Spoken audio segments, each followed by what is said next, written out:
Lift the cobra speed onward, ne'er let praises fail.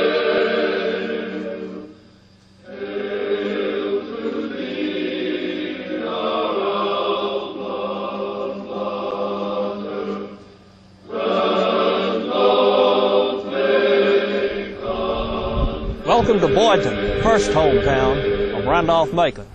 I'm Walter Beals, and although I'm not a Randolph-Macon alumnus, I'm a native of Boydton who's been interested in the Randolph-Macon legacy and heritage here for my entire life.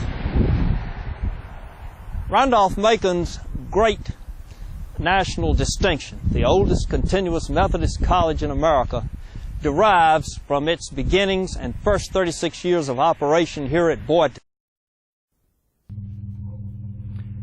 If Ashland is, as former Mayor Dick Gillis was fond of proclaiming, the center of the universe, then for Randolph-Maconites, Boydton is Mecca. Not only is this where the college began, but it is where it operated for its first 36 years, the period which gave Randolph-Macon its unique distinction as America's oldest continuous Methodist college. During these 36 years, several significant events occurred in the college's life and involved prominent persons who passed through its halls. For example, one of these events was the first visit to the college by an incumbent president of the United States, John Tyler, in 1841, who visited Randolph-Macon to address the Washington and Franklin Literary Societies in the college chapel. Another event was the development of the first course in modern English language instruction in America by Randolph-Macon's first professor of languages, Edward Drumgoole Sims. In fact, the college's very name is derived from its location. John Randolph and Nathaniel Macon were the congressmen from the Virginia and North Carolina adjoining districts where the college was located and where it had its great base of support. The events leading to Randolph-Macon's foundings commenced with the General Conference of the Methodist Church in 1824. At that session, the conference recommended that regional conferences establish colleges. The Virginia Conference, meeting in 1825 at Oxford, North Carolina, in adjacent Granville County, appointed a committee of 6 clergy and 6 laymen to consider and report the best method for establishing a college in the conference. When 2 prominent Boydtonians, Colonel William Towns, the proprietor of the Boyd Tavern, and attorney Edward R. Chambers, persuaded the conference education committee meeting at Zion Methodist Church at Union level between Boydton and South Hill to recommend that the college be established in Mecklenburg County.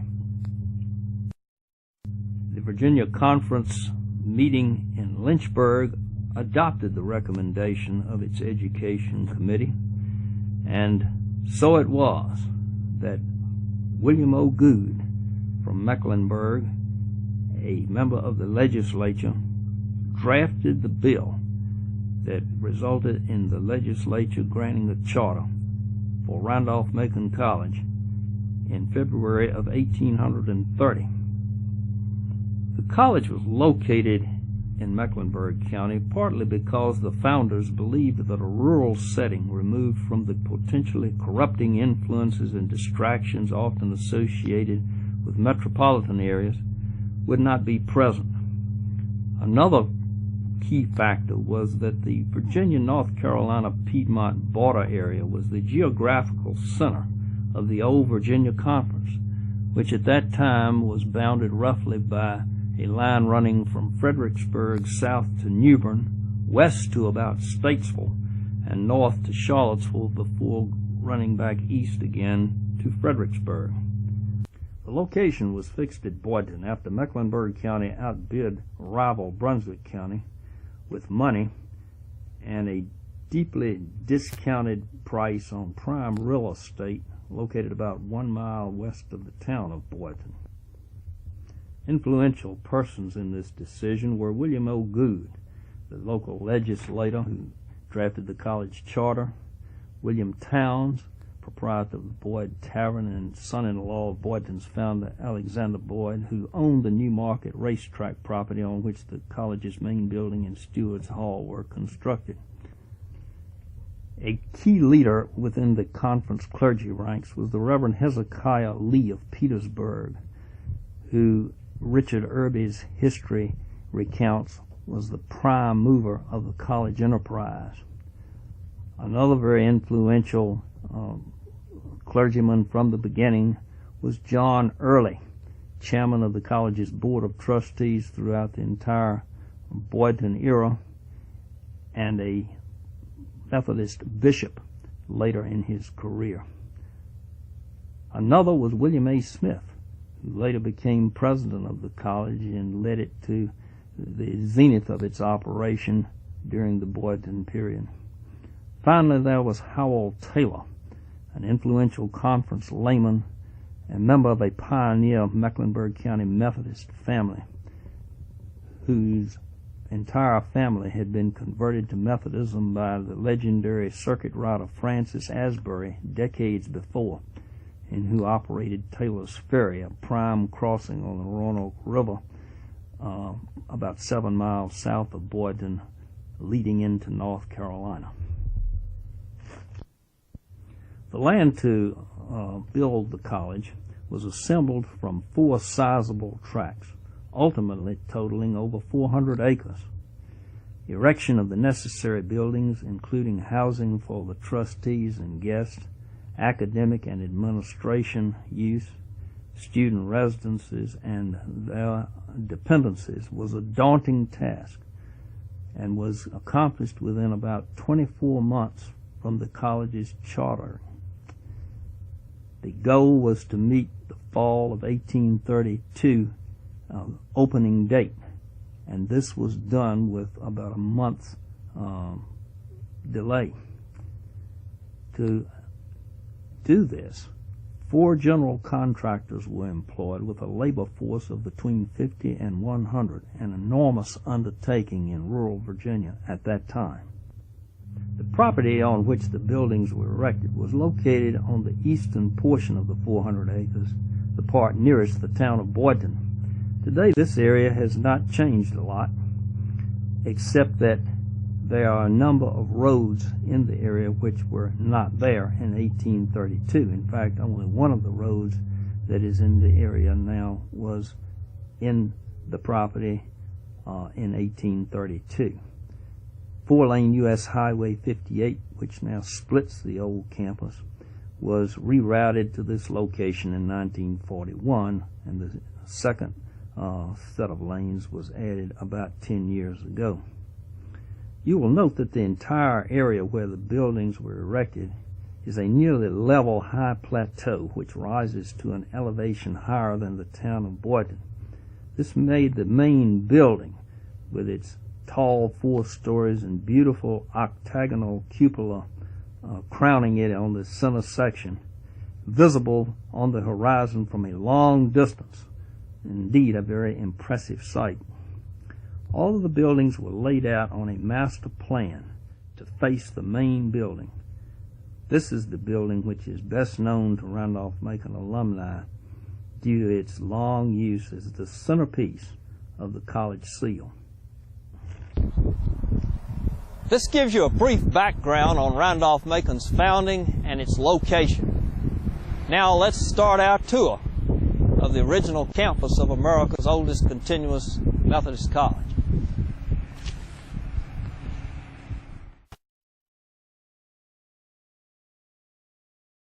The first stop is Stewart's Hall, the first of the principal buildings that we will see, and this building was tantamount to today's College Student Union.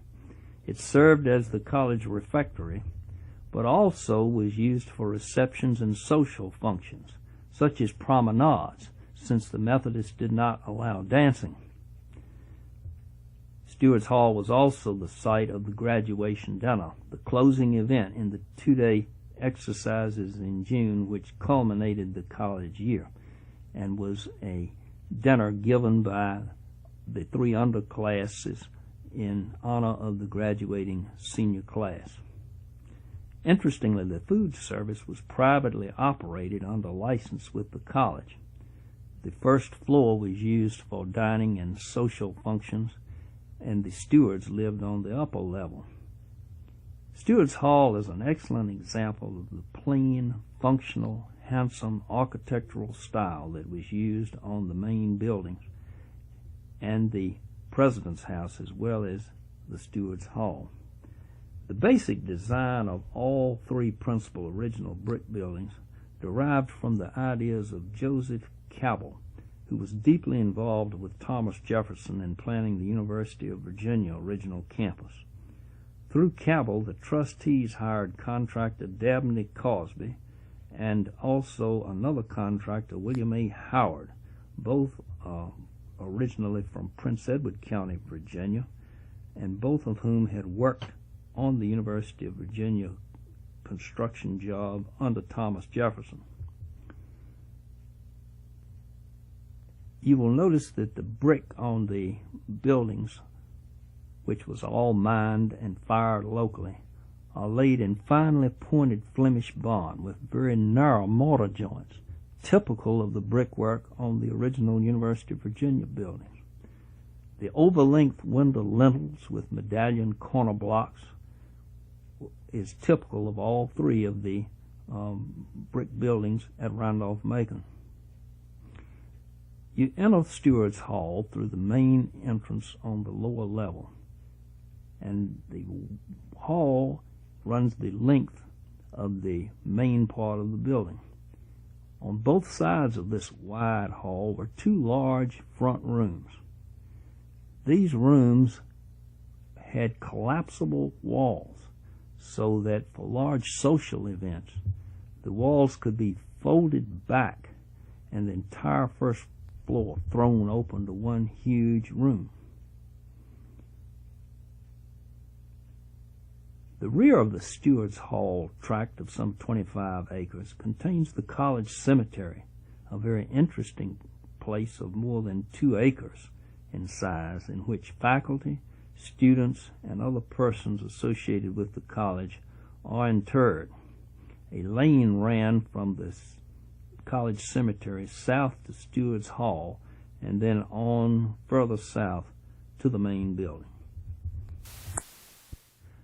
Our next stop is the second brick building on the original Randolph-Macon campus, and that is the President's House. This elegant structure with its classic Jeffersonian architectural design is thought to bear the influence of both Joseph Cabell and or Dabney Cosby. This building closely resembles Edgemont, a lovely small home in Albemarle County designed by Thomas Jefferson. This was home to the first 4 of Randolph-Macon's first families, Presidents Stephen Olin, Landon Garland, William Smith, and Thomas Johnson. The house is constructed in a standard floor plan for the period called a 4-square, in which each room, which had to have heat by a fireplace, is square and shares a fireplace with the other room. The wide hall, which you enter through the portico, runs the length of the building, and there are 2 rooms on the left of the hall and 2 to the right of the hall. The ceilings are about 12 feet, and the partial second floor is accessed by a reverse staircase entered from the rear of this long hall. The original chair rail, crown molding, and mantels, and most of the hand-blown window glass is intact. The large columns on the portico are solid tree trunks. The President's House tract of land was acquired from James Bruce, who had acquired it only a year or so before deeding it to the college trustees. The professors' homes were much less pretentious than the President's House. The first home, and the one we are viewing at this moment, was the Professor of Mathematics' house. Martin Parks was the first professor of mathematics at Randolph-Macon. Parks was a University of North Carolina Chapel Hill graduate and was acting president for the first year until Stephen Olin could relocate from Georgia. The professors' houses were frame, 1 story to 1.5 stories, and had rear kitchens, which originally was separated from the main dwelling in the style of the time. This house has undergone substantial modification over the years, and you will notice that the kitchen and the main dwelling have since been joined by an intervening structure. The next house is the Professor of Languages house. The original portion is the southerly part house and the President's house. All of these buildings faced east toward the original main building.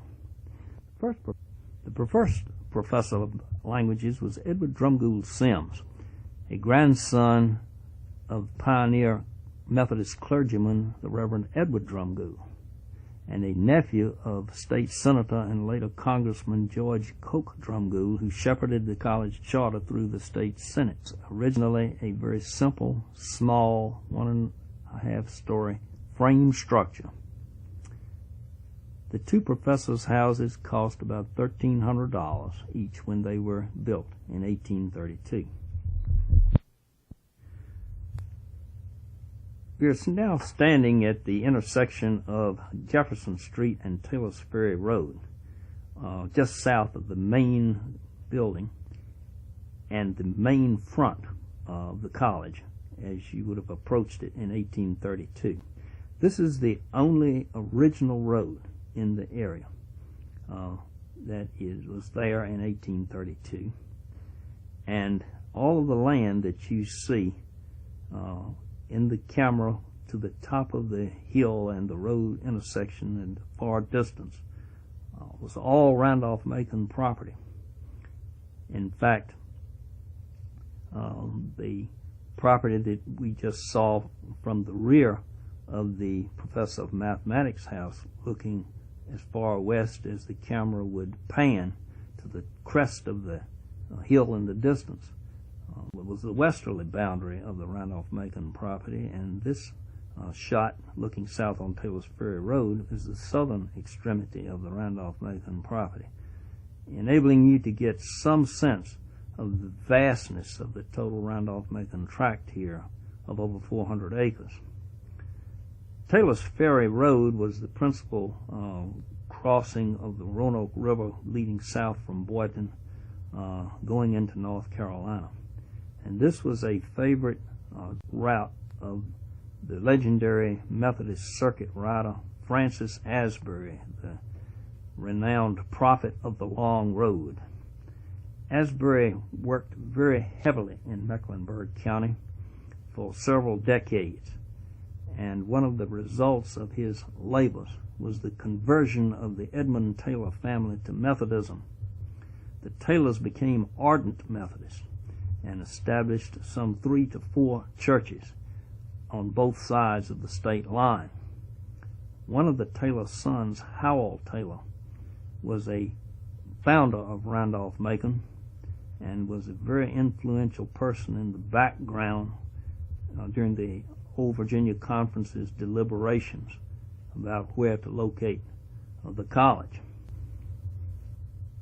To the left at that same intersection, about 8/10 of a mile to the east, was the site of Hezekiah Lee's home and his farm, where he lived from 1832 until his death about 20 years later. At this intersection of Taylor's Ferry Road and the Clarksville Road, in the southeast quadrant, is also located the Professor of Chemistry house and tract. This was property that was owned by President William A. Smith for many years, and he finally deeded it to the college trustees in 1862. So that it was not a part of the college property legally, although it was long associated with the college, and the Professor of Chemistry House, a two-story white frame structure, still stands. We are now standing to the south of, facing the front of the original main building, and the remains before you only hint of the splendor of its original appearance when it was still intact. The entire east wing no longer exists, having crumbled into dust some years ago. The portion to the far right is actually the center section, and the left portion beyond that is the western wing of the original building. So the east wing, which no longer exists, was identical to and the same size of the west wing that you see still standing. The building was 4 floors high and was topped by a beautiful octagonal cupola which held the original college bell. Incidentally, that college bell was given by the Board of Trustees to the local Methodist church and still hangs in the steeple of the Methodist church in Boydton. When this building was completed, it was the largest building between Petersburg and Raleigh. Its size, even today, astounds those who see it for the first time. The building was lengthened from its original plan of 115 feet to 187 feet so that it would be identical in length to Cushing Hall at Hampton, Sydney, which was then under construction. Contrast this building to Thomas Jefferson's designed State Capitol in Richmond, which is 54 feet shorter in length than the original Randolph-Macon building. Not until the 1970s was there a building on the Ashland campus to rival the size of the main building in Boydton. The 4-story western building, which was perpendicular to the west wall of the west wing of the main building that you see in the old lithograph made about 1860, was added in 1834 with the same architectural style to be a dormitory only. The eastern and western wings of the main building were all residence, and most of the center building, with a few exceptions, was academic and administration. The chapel, the main gathering point for assemblies and worship services, was located on the north side of the center section on the first floor. It had pine pews with a balcony at the rear, and the roof and the balcony were supported by solid tree trunks that had their bark stripped and painted white. The graduation exercises were held here in mid-June over a 2-day period, and there was worship here each Sunday, which was also attended by and was used as a place of worship for the local Boydton Methodist congregation. The residence rooms were clustered around 4 staircases like a modern townhouse plan. Each room had a fireplace for heat, and students were expected to use and furnish 2 cords of wood annually. This is part of the reason that the college owned 400 acres of land to supply all of that wood. All of the activity connected with the college occurred in this building except dining. Dining was held at Stewart's Hall and also at a number of private boarding houses in the community which fed the students. The Washington and Franklin Literary Society halls or rooms were located on the 3rd and 4th floors of the center building on the northeast side. Founded in 1833, these colleges within a college were the center of student life and provided social bonding and support in addition to academic and debating society outlets. They had extensive libraries, even more complete in many ways than the college's library. The large, beautiful portrait of George Washington, which hangs in Washington Franklin Hall on the Ashland campus, was made by a prominent New York artist in about 1834 from subscriptions taken by members of the Washington Literary Society given to President Olin, who contracted the painting to be done on a business trip to New York by a prominent artist in New York at that time. That portrait hung in the Washington Literary Society Hall in Boydton for the rest of the Boydton era. The college library, chemistry laboratory, and all of the administration offices were also located in the so-called center section or center building of the main building. What was it like to be a student at Randolph-Macon in Boydton? Well, it was a very small operation.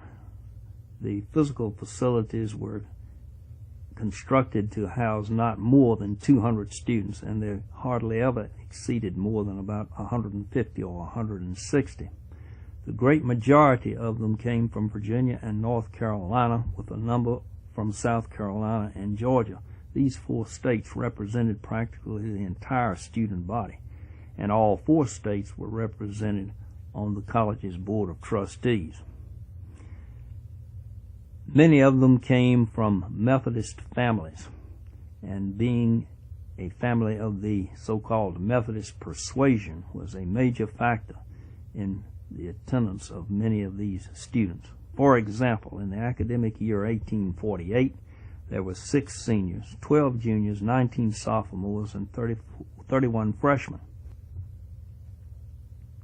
Rules for college attendance included being in attendance at prayers in the college chapel in the morning and the evening in, quote, with decency and composure in conduct, close quote.